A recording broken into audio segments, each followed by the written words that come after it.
উফ, আকাশটা তো ধরে আসছে ধীরে ধীরে।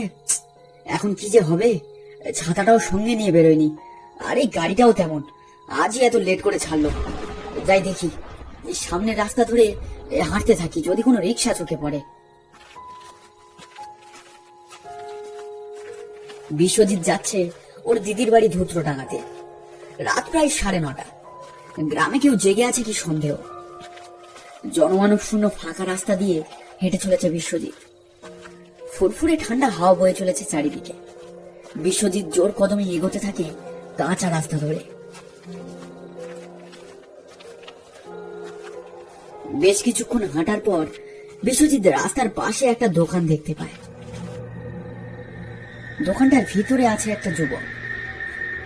বিশ্বজিৎ এগিয়ে গিয়ে সেই যুবককে প্রশ্ন করে, দাদা, এখানে কোনো রিক্সা দেখতে পাচ্ছি না, কি ব্যাপার? কোথায় যাবেন? আগে যাবো ধুত্রডাঙ্গাতে, ওটা বেশি দূর নয়। কি বলছেন মশাই, এই বেশি দূর নয়? সে তো এখন অনেকটা পথ। এটা আপনার কি এমন জরুরি দরকার পড়েছিল যে রাতের বেলায় দিদির বাড়ি যাবেন বলে বেরিয়েছেন?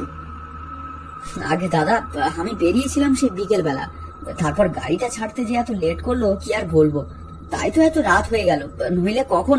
আচ্ছা থাক থাক, বুঝেছি। আজ তো রিক্সাওয়ালারা ধর্মঘট করেছে, এখনো রিক্সা তো পাবেন না মশাই। হেঁটেই পুরো যেতে হবে ধুত্রডাঙ্গা, কিন্তু ধুত্রডাঙ্গার পথ যে মোটেও ভালো পথ নয়। কেন ভালো পথ নয় কেন? আরে মশাই, রাতের বেলা ধুত্রডাঙ্গা যাওয়ার রাস্তা ধরে এই যে বা যারা গিয়েছে তারা কেউ আজ পর্যন্ত বেঁচে ফেরেনি, বুঝলেন? কি বলছেন? রাস্তায় বাঘসিংহ বের হয় নাকি রাতে? মজা করছেন? এই যে আপনি কখনো কাকতাড়ুয়া দেখেছেন? আগে না, দেখিনি, কিন্তু শুনেছি বটে। ওটার কথা বলছেন তো, যেটা আপনার সবাই জমিতে পুঁতে রাখে, আর জামার উপর ওই একটা মালসা চাপিয়ে সেটার উপর মুখ আঁকা থাকে, ওটার কথা বলছেন বুঝি?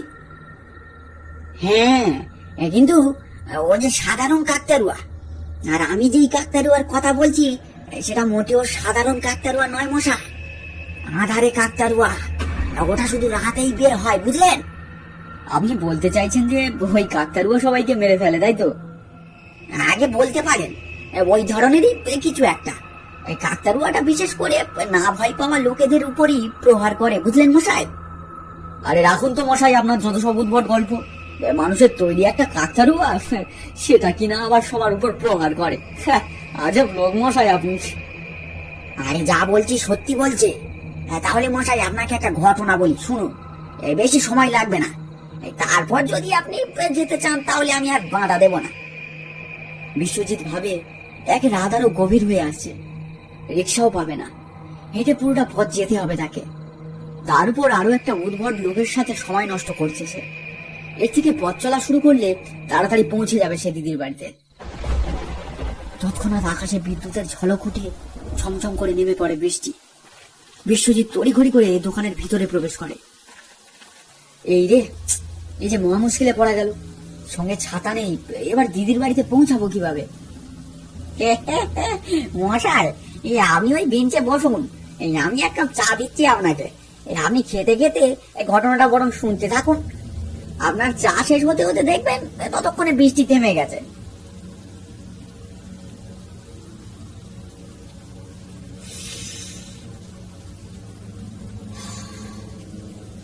আচ্ছা ঠিক আছে, বৃষ্টিটা এখন আর থামবে বলে তো মনে হচ্ছে না, আপনি বরং শোনান আপনার গল্পটা, মানে ওই কাকতাড়ুয়ার গল্পটা।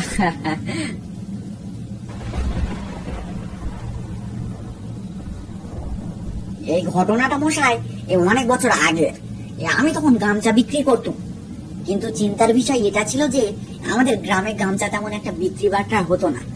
আসলে জনবসতি বেশি ছিল না তখন আমাদের গ্রামে, আর আমি তো এই গ্রামের লোকই না। আমার গ্রামের নাম গণশীপুর, আর এই দোকানটাও আমার নিজের নাম মশাই। তা একদিন হলো কি, আমি এই গ্রামে এসেছিলাম গামছা বিক্রি করতে। দিন শেষে দেখি প্রায় অনেক গামছা বিক্রি হয়ে গেছে। বাকি গামছা গুছিয়ে আমি রওনা দিই বাড়ির উদ্দেশ্যে। আমার বাড়ি ধুত্রডাঙ্গা থেকে একটু দূরে। আমি যখন কাঁচা রাস্তা ধরে হাঁটছি তখন কটা বাজে আমার ঠিক মনে নেই। শো শো করে ঠান্ডা বাতাস বইছে চারিপাশে। আকাশ মেঘে ঢেকে গেছে। আমি এখন মনের সুখে গান করতে করতে হাঁটছিলাম।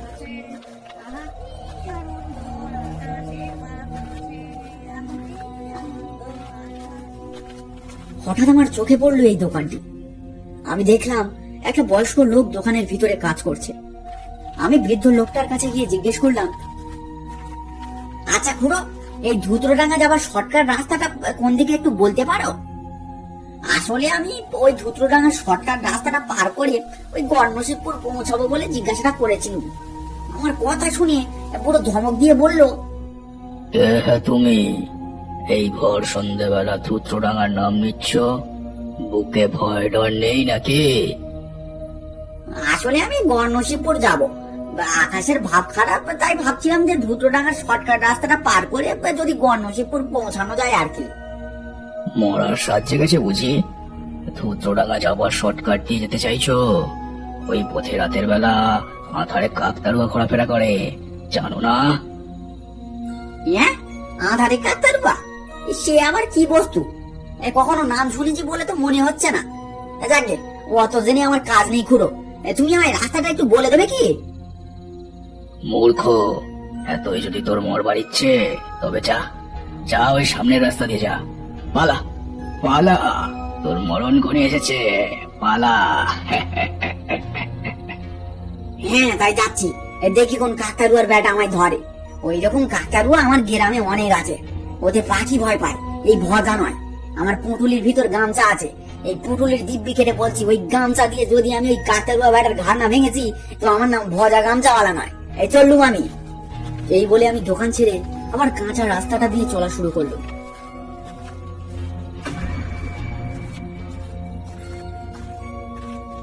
আবার সেই চারিদিকের হাওয়ার শনশন আওয়াজ।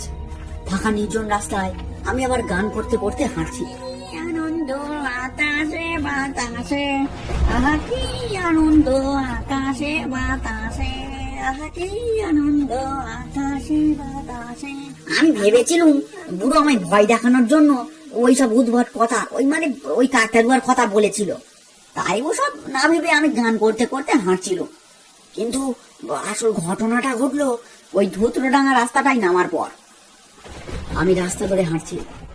আকাশ মেঘে ঢেকে আছে, আর গুড়গুড় শব্দ করে বিদ্যুৎ চমকাচ্ছে। অন্ধকার রাস্তা, কাছে একটা লণ্ঠন আলো কিছুই নেই, কিন্তু সামনের পথ মোটামুটি দেখতে পাচ্ছিল। ধুতরোডাঙ্গার পথে কিছুক্ষণ চলার পর হঠাৎ আমার চোখে পড়লো যেন একটা বস্তু ঠিক রাস্তার এক পাশে ঝোপঝাড়ের মধ্যে দাঁড়িয়ে আছে। আমি খানিকটা দাঁড়িয়ে ঠাউর করতে লাগলাম যে বস্তুটি আসলে কি। তারপর কৌতূহলী হয়ে আরো একটু কাছে এগিয়ে গিয়ে দেখি, ও মা, এই যে একটা কাকতারুয়া। গায়ে হালকা কাঁটা দিয়ে উঠলো। হ্যাঁ, বুড়োটা তো ভুল কিছু বলেনি, এখানে যে সত্যি একটা কাকতারুয়া রাখা আছে। ভয় কাটিয়ে রাগ হলো কাকতারুয়াটার উপর। একটা সামান্য কাকতারুয়া ইয়ার কি করবে? রাগের মাথায় একটা ঘুষি মারলুম কাকতারুয়ার মাথায়। মুখের চিত্রায়ন করা মালসাটা ভেঙে ছিটকে পড়লো ঝোপঝাড়ের মধ্যে। নিজের সাহসের উপর গর্ব হলো আমার।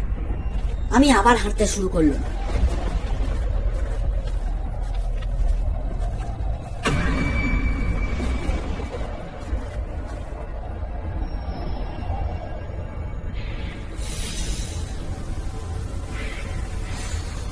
কি বলবো মশাই, মনটা আমার আনন্দে লাফালাফি করছে। তখন মনের সুখে আমি আবার গান ধরলো। আনন্দ আকাশে বাতাসে, আহা কি আনন্দ আকাশে বাতাসে, আহা কি আনন্দ আকাশে বাতাসে, আহা কি আনন্দ আকাশে বাতাসে। গান করতে করতে হাঁটছি। তখন হঠাৎ মনে হলো আমার ঠিক পিছনে একটা খসখসে শব্দ করে কেউ যেন আমায় অনুসরণ করছে। আমি দাঁড়িয়ে পিছনে ফিরে দেখলাম। কি দেখলাম বুঝলেন মশাই? কি কি কি দেখলেন? আমি দেখলাম রাস্তা পুরো ফাঁকা, কেউ কোথাও নেই, কিন্তু রাস্তার উপরে যেন একটা দাগ কাটা আছে। ঠিক আমি যেমন হেঁটে এসেছি সেইভাবে দাগটা যেন আমায় অনুসরণ করেছে। দাগটা এমন ছিল যেন কেউ কাঁচা রাস্তার উপর লাঠি ঘষিয়ে এসেছে মনে হলো। আমি ওটার তোয়াক্কা না করে আবার হাঁটা শুরু করলো। আমি হাঁটছি হাঁটছি, আবার শুনতে পেলুম সেই খসখসে আওয়াজটা। আমি পিছনে না ঘুরে আর চোখে তাকিয়ে দেখার চেষ্টা করলাম।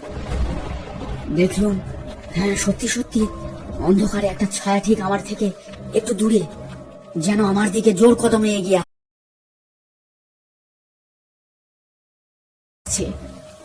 হঠাৎ ঝমঝম করে বৃষ্টি পড়তে শুরু করলো। আমি সামনে একটা এলবেস্টার ছাউনি দেখতে পেয়ে সেদিকে এগিয়ে যাই।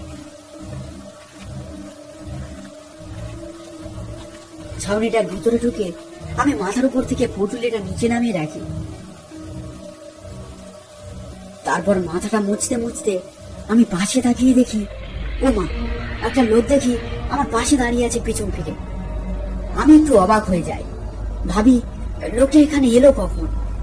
তারপর মনে হলো এই লোকটাই হয়তো আমার পিছন পিছন আসছিল। আমি তাকে জিজ্ঞেস করি, মশাই, আপনি কি ধুতরোডাঙ্গা যাবেন? লোকটি আমার প্রশ্নের কোনো জবাব দেয় না। আমি তাকে আবার প্রশ্ন করি, আরে ও মশাই, কিছু বলছেন না যে? আপনি কি ধুতরোডাঙ্গা যাবেন? আবারও দেখি লোকটি কোনো জবাব দিল না আমার প্রশ্নে। আমি বিরক্ত হয়ে লোকটির কাঁধে হাত রেখে বলি, ও মশাই, কি বলছি শুনতে পাচ্ছেন না? কানে খালা নাকি? তৎক্ষণাৎ আকাশে প্রচন্ড জোরে বিদ্যুৎ চমকে উঠল। আর সেই বিদ্যুতের আলোয় আমি দেখলাম আমার সামনে দাঁড়িয়ে আছে সেই কাকতারুয়াটা, যেটাকে আমি রাস্তায় ঘুষি মেরে ভেঙে দিয়ে এসেছিলাম। প্রচন্ড ভয়ে আতঙ্কে আমি ছিটকে পড়ি ভিজে মাটিতে। কাকতারুয়াটার চোখ আগুনের ভাটার মতো জ্বলছে। সেই চোখে খেলছে যেন প্রচন্ড রাগ আর আক্রোশ। মাটি কাঁপিয়ে দেবার মতো আওয়াজে সেই কাকতারুয়াটা বলে ওঠে, বেটা পাষণ্ড, খুব সাহস না তোর, খুব সাহস। আমার মাথায় ঘুষি মেরে আমাকে আঘাত করেছিস, তোর এত বড় সাহস। এবার আমি তোকে আঘাত করবো, দেখ কেমন লাগে। বলেই কাকতারুয়া তার হাতটা এগিয়ে চিপে ধরে আমার গলাটা। যন্ত্রণায় আমি কোনো মতে হাতটা বাড়িয়ে কাকতারুয়ার হাতটা ছাড়ানোর চেষ্টা করি আমার গলা থেকে, কিন্তু সেই অমানসিক পেট শক্তির কাছে আমি পেরে উঠলাম না। আমার শক্তি তার কাছে তুচ্ছ। সে যেন আমার মাথাটা ধর থেকে আলাদা করবার জন্যই এমন হিংস্রভাবে চেপে ধরেছে। কি অসহ্য যন্ত্রণায় আমার প্রাণটা যেন বেরিয়ে আসতে চাইছে।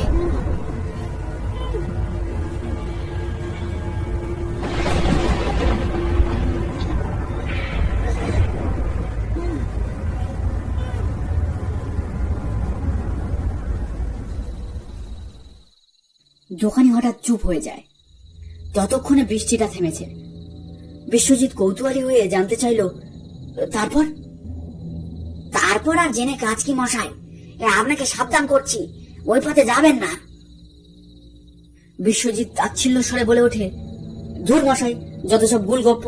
লোকেদের মিথ্যে ভূতের ভয় দেখিয়ে এই আপনাদের মতো কিছু গ্রামের লোকেরা কি যে এত মজা পায় বুঝি না বাপু। যত সব গুল বাজলো। এই সরুন তো মশাই, আমি আবার এগোই, বৃষ্টিটা থেমে গেছে। মশাই, গুল মারলাম ভাবছেন? তবে দেখুন সেদিন আমার হাল কি হয়েছিল, তারপর যদি আপনার বিশ্বাস হয়। বলার সাথে সাথে লোকটির মাথা রূপান্তরিত হয়ে যায় একটি কাকতারুয়ার মাথাতে। তারপর দোকানি বলে ওঠে, সেদিন সে আমার মাথা ধর থেকে আলাদা করে একটা কাকতারুয়ার মাথা পরিয়ে দেয় আমার ধরে। এবার বিশ্বাস হচ্ছে তো আপনার?